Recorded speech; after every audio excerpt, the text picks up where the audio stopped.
There is one quality that trumps all, evident in virtually every great entrepreneur, manager, and leader. That quality is self-awareness. The best thing leaders can do to improve their effectiveness is to become more aware of what motivates them and their decision-making. So this is from the book, The Road Back to You, talking about the Enneagram. And with me to discuss that today is Austin Grigg. Austin, welcome. Hey, thanks, Mickey. Thanks for having me. Yeah, of course. I'm excited to dig into this. So I know you have some thoughts you kind of want to start with just to kind of set the stage a little bit for what the Enneagram is and why it matters. So I'd love to hear some of that from you. Yeah, sure. So this book was kind of the introduction for me to the Enneagram. And, really the Enneagram has been kind of a really helpful tool to me. I think the heart of it is about kind of self-awareness. And that's kind of what he lays out in the book is that, again, it's just a tool. There's no magic to it. It's not, something you can just say is like exactly right or wrong, but it's a way of kind of understanding yourself. And, I've done a bunch of personality assessments, Myers-Briggs, strengths, things like that. And those were helpful, but when I read some of the things about the Enneagram, it was like reading my mail. It was like, who's in my head, And so I think that's the unique thing about it is it can kind of, it gets down into that like deep motivational level. Yep, no, I like that. And yeah, for those not familiar, the Enneagram is basically 9 types. Everyone is one of 9 types. Really, everyone is part of all 9, but there's one that kind of stands out the most for any given person. And so we'll go through those in a minute. One thing in the book I saw that I thought was nice that people are concerned about this kind of thing. It said, quote, "I don't want to be pigeonholed or put in a box. People express this concern to Suzanne and me all the time. Fear not. The Enneagram doesn't put you in a box. It shows you the box you're already in and how to get out of it." So it helps you better understand who you are and where your shortcomings are and what you can do to fix that. And I think it's fantastic for doing that. Yeah, no, that's a great quote. And I think to me, the other thing that was really helpful is, and they kind of touch on this in the book, and this book is really more of kind of an introduction. The Enneagram can be kind of a deep hole that you can dive down. But one of the things that I really like that they talk about is each number has kind of a healthy version of themselves, maybe like an average version, and then like an unhealthy version. And so that's a really helpful way to see that because, you may associate yourself with a particular number and say, oh, but I don't like those traits. And part of the Enneagram is it kind of gives you tools to grow, right? To go from maybe, my number would be the Enneagram 1, which can be referred to as the perfectionist or the reformer. And in maybe an unhealthy state, it can be very perfectionistic, right? Not wanting to be able to, can't moving past things. But in a healthy state, I take those, good qualities of that, right, and I can kind of move that forward. And so I think that's been a really helpful piece of this is it's not just helping you understand who you are, but maybe what does that growth journey look like for your particular personality. Yep, I like that. Yeah, one thing I like about it, too, is how relatively simple it is. I mean, it's not as deep, perhaps, as DISC and some of the other ones, but if you tell me you're a low D and a low I and a high S and a high C, I got to think for a while to figure out what all that means. And that's the same with most of the tests. But if you tell me you're a 1, like, okay, I have a pretty good feel for at least where to start with a 1. Mm-hmm. That's pretty cool. And the other thing I would want to say to people listening is there's a lot of online tests you can take for the Enneagram, but it's not that simple. And most folks have to take multiple tests and kind of read what the results are. Reading this book, The Road Back to You, is fantastic just to understand those. And that's why we're going to go through all 9 types here briefly, just because it takes more digging than just taking a quick test. I mean, it took me better part of a couple months to really figure out which number I was. I got it narrowed down to a few and eventually got there. And I think most people are the same, where the tests were all over the map. I had like 5 different numbers at the test that I was. But once I figured out who I was, then it all made much more sense. And like you said. Yeah, and I think one of the things the book touches on is, and this was kind of the key unlock for me in understanding my own number and maybe having conversations with friends and family to kind of help them understand their number, was it's really not about what you do, but why you do it, right? So they have some good examples about, someone may get angry about something, but 3 different numbers may have kind of a similar reaction to something, but the reason why they're upset about that could be very different. And so that was a really big piece because the assessments can be helpful, but they only kind of tell you so much, right? Because it's kind of, would you do this or how would you respond to this? I always overthink those. That's probably part of my Enneagram 1 is, I'm always overthinking the assessments. But I think that's why a book like this can be helpful because it helps you think about, okay, what were some of those intrinsic motivations for why you kind of got to where you did. Yep, I like that. That's well said. That's the main thing that sets this apart really too is the motivations behind things. So let's kind of walk through these here. We'll start with you with Enneagram Type 1, the perfectionist. From the book, they say these are ethical, dedicated, and reliable, motivated by a desire to live the right way, improve the world, and avoid fault and blame. These are people like Jerry Seinfeld, Hillary Clinton, Nelson Mandela, Actually, a few folks from our team, Allie and our team, and Ashley are both type 1s. Tell me a bit more about this from your perspective. Yeah, that's an interesting group to be lumped into there. But yeah, no, I mean, I think that's really pretty spot on. I think that was, again, another big insight for me. And part of it was realizing, I very much see the world as right and wrong, right? I want to put things into a bucket. And part of the growth of an Enneagram 1 is being able to be okay with some of that gray. But I think the right and wrong aspect, we have a big sense of duty, right? Wanting to do the right thing, which can be a very positive thing. And so I definitely connected with those aspects. It's funny you said duty, because the other quote I had here is, from the time they get up to the time they lie down, ones perceive a world rife with errors and feel a bounden duty to correct it. So again, feel, and back to sort of the motivation. So you have this motivation to correct these wrong things you see. And again, it can be healthy to a point, but it can become destructive if taken too far. So. That's right. Yeah, exactly. Awesome. So type 2 is the helper. I'm pretty familiar with this because this is my wife, and she fits this perfectly. Okay. But helpers are warm, caring, and giving. They're motivated by a need to be loved and needed, and to avoid acknowledging their own needs. And so that's kind of the problem I see, is that, actually, there's another quote here that says it perfectly. Average 2s tell Suzanne and me they have the ability to sense and then fulfill the needs of others. The key word here is sense. You don't have to tell 2s what you require. They just know. The problem is they assume everyone else has the same ability to sense other people's inner life as well. And so my wife absolutely has the sense to detect what people need, and she's had to learn over the years that other people don't have that sense, that other people need to be told what they need. And it's frustrating. It was very frustrating for her. Still is to a degree, I'm sure. But understanding that that's sort of a superpower she has, it makes her understand that better. This is some famous ones are Mother Teresa, Desmond Tutu, Princess Diana. Again, the famous ones are what people are guessing they were. Not all these people took the test, but you can see people in popular culture and get a good feel for that. But yeah, 2s are very interesting. Do you have any 2s you know of that, or how it's affected your interactions? I don't have anyone right offhand. My wife is a 6, and so that's kind of what I think about. I think that dynamic, that interpersonal dynamic, is really interesting, and it really has helped me understand her. We'll get to the 6 here in a minute, but a lot of their motivations are driven by fear, right? Not wanting to kind of what the what ifs, what could happen, right? And for a long time, that would drive me crazy. Like, okay, why can't we just plan to go do something? And she's thinking about all the things that could go wrong and what needs to get packed, but there's a benefit to it too, right? We always go prepared. And so it's like trying to understand where someone's coming from. It really is helpful because it's given me a lot of empathy for her. And just like you were talking about 2s, we can, if we understand someone's motivation, it helps us see through their eyes a little bit, right? And maybe say, I'm asking her to go on a hike, and she's thinking about, the bear that could come out of the woods, or, right. Which isn't going through my mind. And so that's been a helpful way to process that. Yeah. Same with 2s. Like, I know I cannot see the needs that my wife has, but I'm trying really hard to see them because I know that she expects I can, and she's trying hard not to judge me for not seeing them as much. So it's right. Understanding helps. Yeah, a lot of you listening may be familiar with Kathy Druin. She's been big in the Atlanta WordPress community for years. She's a 2 as well, and if you know Kathy at all, that's a helper, 100% right there. So yeah, awesome people to have in your life. They are. They're fantastic. Type 3 is the performer. So success-oriented, image-conscious, and wired for productivity. They're motivated by a need to be, or appear to be, successful and to avoid failure. So this is people like Taylor Swift, Mitt Romney, Tom Cruise, and I have a bunch of them in my life here. I know Allie for a while was really fluctuating. Is she a 1 or is she a 3? Because I could see her being a 3. I think she settled on a 1, but certainly there's others that we know about. And yeah, these are the go-getters in the world. Yep. Yeah, absolutely. Yeah, if you want to have a task and make sure it's going to get done, or someone to charge the hill, they're a good group to work with. Yeah. And I'm curious, I wonder if they're the right ones for a task to be done. I think they're the ones for sure that are going to reach for the stars. I don't know if they're always the best ones to actually build the ship to get there. But yeah, no, you're right. As I was saying that, I was thinking, okay, no, they're not they may not be as detail oriented, but they're the ones that have the big vision, right? They're the ones that are kind of wanting to make something happen. But yeah, maybe they need a 1 alongside them to make sure things happen, because 1s are very detail oriented.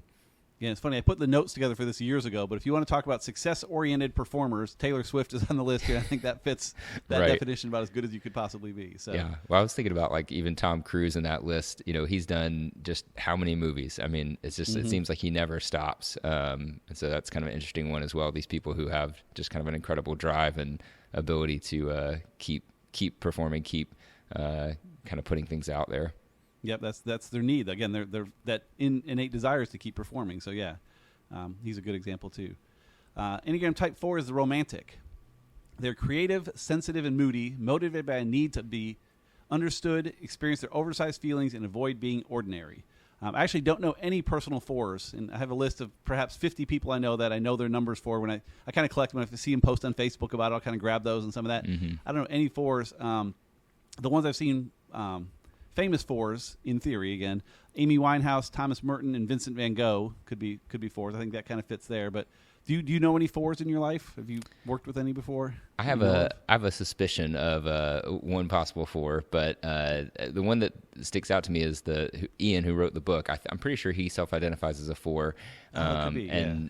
Oftentimes, I think the 4 is associated with kind of artists, right? Musicians, yep. Artists. They can be, a lot of that creativity. They can have like this deep creative space, but also can again have like kind of the shadow side is that more temperamental or kind of going into themselves. They're usually the ones, I think I read as well, that don't want to admit that's their number because they want to be unique. So they sometimes can resist personality tests, which is kind of funny. Right, but yeah, they do tend to sit in that 4. And it's interesting because it is the creative types generally that fall into 4, and I run a creative firm, and none of our people are 4s. So yeah, I know very clearly the 3 people, Ashley, Allie, and Elena come to mind on our team, and I know for a fact none of them are 4s or even close to it. So it's interesting that, being creative doesn't always mean you're a 4. So right. It's whatever, just you're the most. Again, they're all probably a 4 to a degree, but there's other numbers that are bigger. Sure. Type 5 is the investigator. This is me. They're analytical, detached, and private, motivated by a need to gain knowledge, conserve energy, and avoid relying on others. And I saw another note in the book that summed up pretty well. It said 5s collect knowledge. Knowledge and information of almost any kind, even the strangest information, provides 5 with a sense of control and a defense against feelings of inadequacy.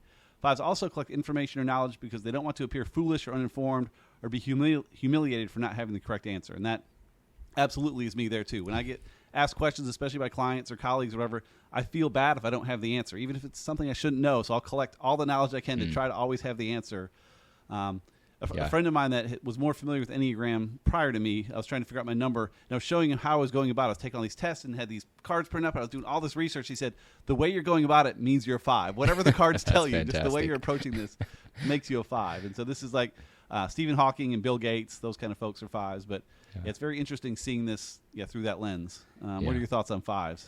No, that's great. What's funny to me too, just that your podcast Stacking Knowledge fits right in line correct. with that, right? Exactly. I'm curious with for you, 5s can have that desire to like go really deep into things. Do you find yourself like a big researcher? Do you kind of dig in really deep and go like super deep into a topic, or is it more like broad, or both?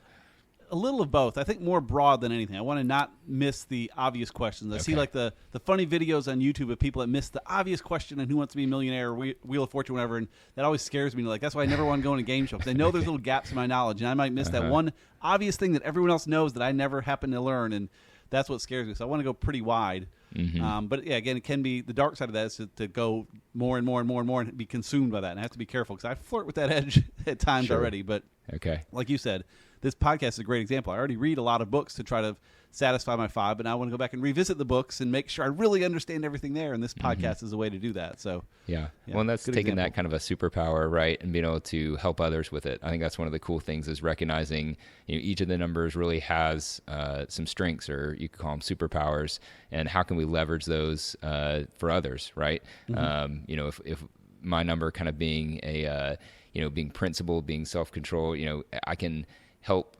improve people. I have to be very careful how I do that because, but I can try to encourage them and see ways that they can grow. A 2 going to be a helper, right? Can come alongside people. A 5, I think, has the ability to distill that knowledge and really come around people. So I think that's one of the cool things is just thinking about, as you get to understand yourself better, how are you wired? How are you built to be able to bring that into the world to help those around you?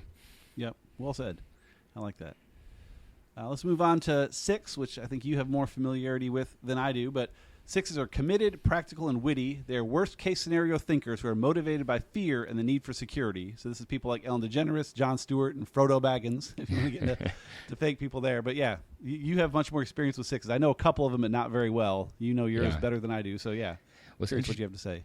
Yeah, it's interesting because I want to say there's I think one of the stats in the book was that I think 40 to 50% of the population are estimated to be sixes. So I think they're one of the largest categories of numbers kind of in the population. But yeah, my wife, one of the things that's great about her, they talk about in the book is loyalty. They're incredibly loyal. And I think part of that is that root desire of fear, of motivation of fear. I think they want, when they maybe are a little bit slower to trust people, but once they go deep with someone, they're very loyal to them. Like if someone, they want to create that kind of bond. And so, yeah, I would definitely describe my wife as incredibly loyal, very thoughtful, but definitely the worst case scenario thinking. Like I said, and in the good ways, it's, hey, we're going to the beach and she, knows every single thing to pack. We're never missing anything because she's thought of it ahead of time. But it can also paralyze her on the unhealthy side. Yeah, and it can be for not just her, though, too, but sixes tend to be doing things to help everyone with that fear. It says, like in here, they're productive, logical thinkers who almost always organize their thoughts and actions around what would be most advantageous for the common good. And they're loyal, honest, and reliable, like you said, too. So, yeah, sixes are... that's a great point. And I've heard that, too, that sixes are the most common type by far in theory, but in my list, they're one of the smallest sections. I really don't know many sixes. I'm not sure why, but...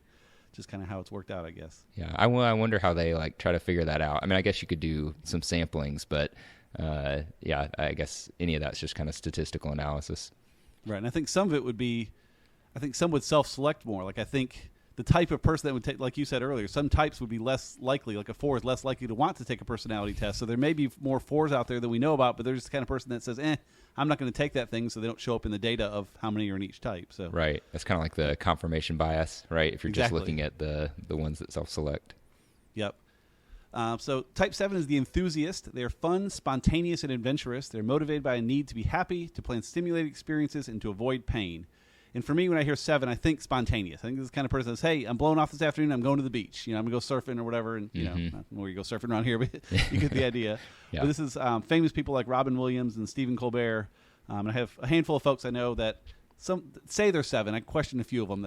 I'm not sure if they're really 7s because I think 7 is like the cool one you want to be. I want to be the guy that's going to go hiking on the weekends and do all this. And so I think people want to be 7s but aren't necessarily. But certainly quite a few people are. I'm curious, do you know any 7s in your life?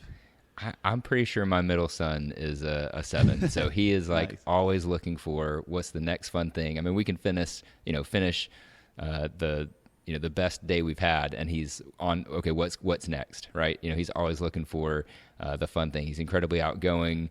So yeah, I think about him. And then the other thing I think about is Annie F. Downs. So she self-identifies as a 7. She's a podcast host.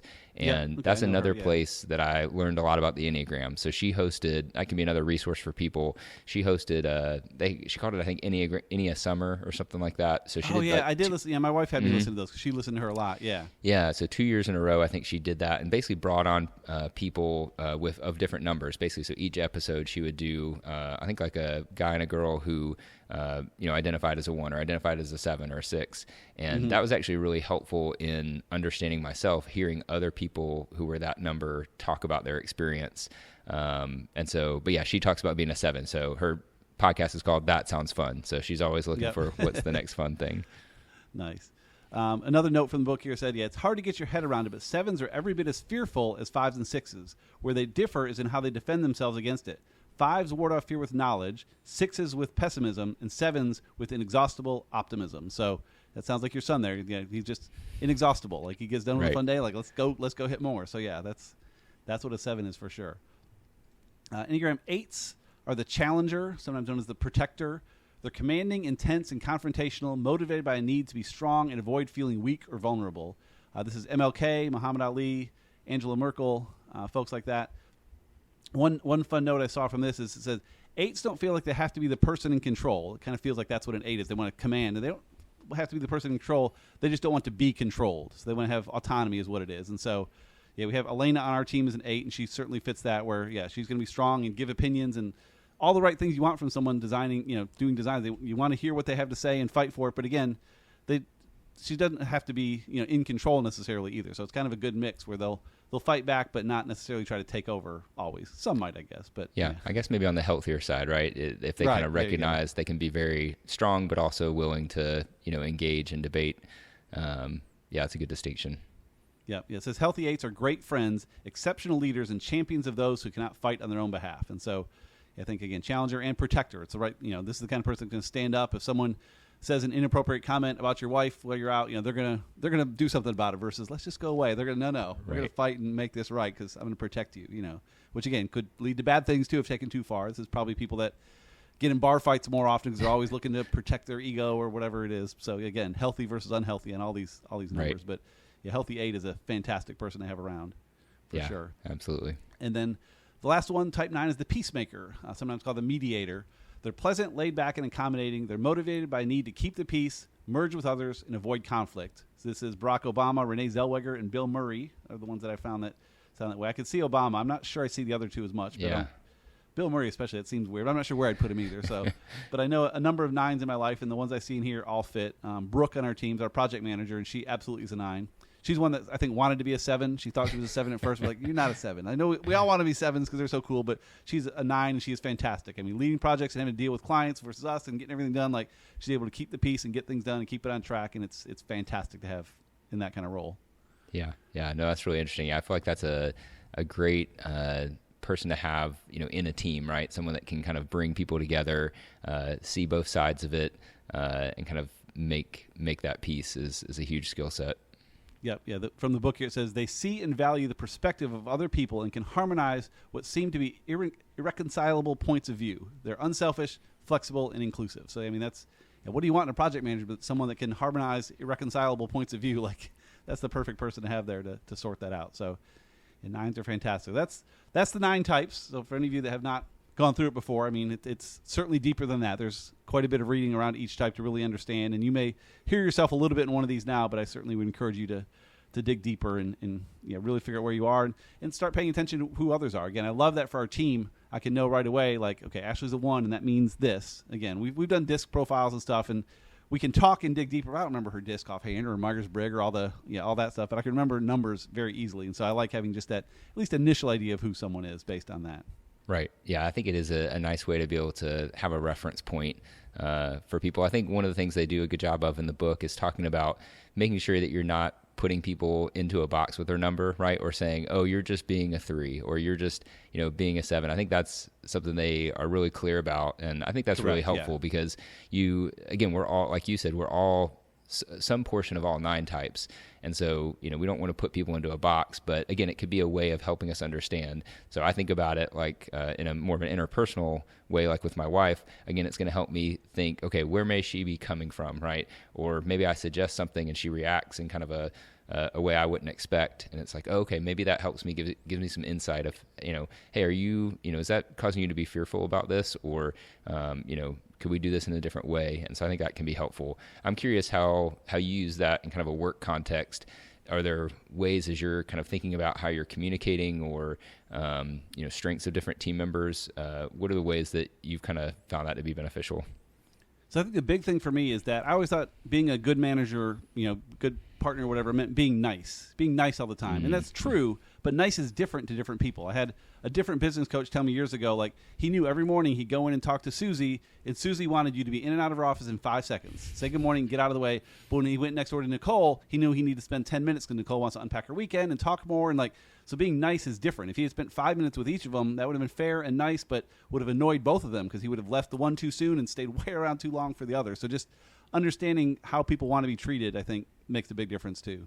Yeah, no, that's great. And I was thinking about one of the things, I think one of the quotes I pulled out talked about 1s. Yeah, so 1s typically have trouble adapting to change, resent being interrupted when working on a project, and globalized problems. And that's very much me. Like if I'm in the middle of something, it definitely irritates me for someone to come in and interrupt me, where like my business partner, he loves, he's just such a people person. And if someone walks in the door, he's like, man, what a perfect excuse to get up and, engage with them. And I'm like, if you could have made an appointment and then come at that time, then we would, I would have been much happier. Right. But yeah, you're right. It's the same interaction or the same thing, but it perceived in two different ways. So that's great. Yep. Great insight. Yeah, I'll share one more quote. It's a pretty long quote from the book, but I think summarizes everything we've said pretty well here. So from the book, I'm reading here. Suzanne's friend Rebecca is a nurse who works with children with profound visual impairment. As part of her job, she leads support groups for parents whose kids have just received a diagnosis. These parents, mostly young mothers, are confused, hurt, and sometimes angry, and Rebecca provides guidance about navigating challenges that they never suspected life would visit on them. Apart from the practical advice, the most invaluable part of the workshops comes when Rebecca hands the parents eyeglasses that correlate to each child's specific disability. Almost always, the parents burst into tears. I had no idea that this is the way my child sees the world, they tell her. Once they have the experience of observing through their children's eyes, they never experience the world in quite the same way again. They may still be angry about the diagnosis, but they're not frustrated with their child because even a brief exposure to the reality of how hard life is for these kids inspires in their parents only compassion. This is the gift of the Enneagram. Sometimes people talk about the Enneagram as a tool that reveals the lens through which people see the world. So I thought that was, a good way to put it. And I think we both kind of talked about that with our wives and specifically, and again, you with Brett even a little bit, we see how they see the world and we need to try to help that. You need to let your wife bring the bear spray on the hiking trip to Kennesaw Mountain. That's unlikely. And I have to try to see that my wife may be needing more help that she's not verbalizing because I should magically see it. And so, seeing the world through their eyes is fantastic. And Enneagram is great for that. So. Yeah. I mean, I remember reading about that moment in the book, and what a great just perspective to have in general if we can help put ourselves in other people's shoes, right? Having compassion for them. It even just makes me think about a big part of my life. My oldest son is on the autism spectrum, and for so long, we really had some really challenging times with him, and a lot of that came from I was perceiving the way he was behaving as in a certain way. So I was perceiving it as disrespect or couldn't understand why he would, respond a certain way. And as I began to understand and read about, some of the challenges he faces, some of the ways his brain processes things, it really gave me compassion because I began to see, he's not actually wanting to act that way. He's responding the only way he knows how. And so when I began responding in compassion, it really changed the relationship. It allowed me to approach him a much different way where I'm trying to help him versus, being frustrated by him. And I think on a smaller scale or in different ways, we interact with people every day, right? And, someone may respond in a negative way or, we may have challenging client emails, but we don't know kind of where they're coming from or what's happening. And if we can come with a compassionate lens, in a lens of kind of curiosity, oftentimes we really can build relationships versus kind of, creating even more friction. Yeah. I like that you said they come at us in a negative way, but they may not think it's negative. They may think they're telling the truth. They're being just straightforward. And so, understanding and, slowing down a little bit for some compassion is always a good thing. Right. So, Austin, this has been fantastic. If people want to see more about you and your company, where can they find you? Yeah, thanks, Mickey. Yeah, they can go to kaloncreative.com and find more about us there. Cool. I'll have a link to that in the show notes for people to find. So thanks so much. I appreciate it. Absolutely. Thanks for having me on.